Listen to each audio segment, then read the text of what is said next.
Hola explainers, hoy haremos una pizza con base de pesto y un cremoso que no es ricota. Vamos a la cocina. Antes de dormir ponemos a remojar 100 gramos de almendras como hacemos normalmente con las legumbres. Las escurrimos y las llevamos a hervir para poder quitar con facilidad su cáscara. El proceso con el agua caliente hace que el descascarillado sea muy fácil. Si uno no hace caso, y realmente se los digo por experiencia propia porque ya lo viví en carne propia, el descascarillado se hace muy difícil porque la piel está muy pegada a la almendra, así que uno se demora un montón. Así que aprendan de mis errores y sigan este consejo. Una vez tengamos todas las almendras peladas, las llevamos a una procesadora. Cuando estemos procesando, debemos hacer pausas para raspar con la espátula los bordes del recipiente y evitar así que queden trozos muy grandes de almendra. Volvemos a procesar y esta vez vamos agregando de a poquitos 50 gramos de agua aproximadamente. La textura se va volviendo mucho más cremosa y pasa de ser una harina suelta a una masa que se va uniendo.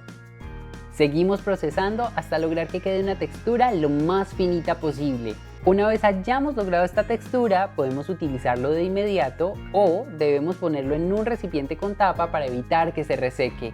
Ahora sigamos con la salsa que le dará el toque secreto a esta pizza, mi versión del pesto vegana. Agregamos 30 gramos de hojas de albahaca, un diente de ajo, yo lo puse picado, 20 gramos de marañones, 20 gramos de parmesano vegano, 1/8 de cucharita de sal, pimienta a gusto, el jugo de medio limón, 2 hielos y por último aceite de oliva, aproximadamente 35 gramos. El hielo y el limón nos ayudan a prevenir la oxidación, y es que la acidez y la temperatura hacen que este proceso se retarde. Si eras como yo, de los que hacía el pesto y en 3 segundos ya estaba café, este truco realmente te va a servir un montón para que no te vuelva a pasar. Procesamos hasta que todo esté bien integrado. Si quieres un pesto más denso, disminuye tanto la cantidad de aceite de oliva como de hielo. Ahora sigamos con la masa de pizza integral. Agregamos en un bowl 300 gramos de harina de trigo integral, 5 gramos de levadura instantánea, 5 gramos de sal, 150 gramos de agua aproximadamente y por último 30 gramos de aceite de oliva. Mezclamos tratando de integrar todo lo mejor posible. Como siempre les dejo los ingredientes y las cantidades escritos en la cajita de descripción, al igual que un enlace a la receta escrita. Una vez tengamos todo incorporado, revisamos la hidratación de la masa. Si es necesario, agregamos más agua. La masa debe quedar así, húmeda pero con consistencia. Ahora amasamos por 7 minutos aproximadamente. Cuando amasamos a mano, siempre debemos hacerlo en diferentes direcciones para que todas las redes de gluten se puedan desarrollar. Una vez tengamos la superficie lo más lisa posible, dividimos la masa en partes iguales y le damos a cada una forma de bolita. En una placa enharinada ponemos las 2 bolitas que acabamos de hacer y tapamos con un plástico que podamos reutilizar. Cuando la masa casi doble su tamaño, precalentamos el horno a 200 grados centígrados. Una vez la masa esté lista, la estiramos y le damos forma con la mano.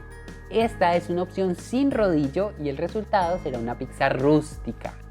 La ponemos en una bandeja con un tapete de silicona o un papel para hornear. Metemos al horno y dejamos hornear por 15 minutos. Una vez lista, la sacamos del horno.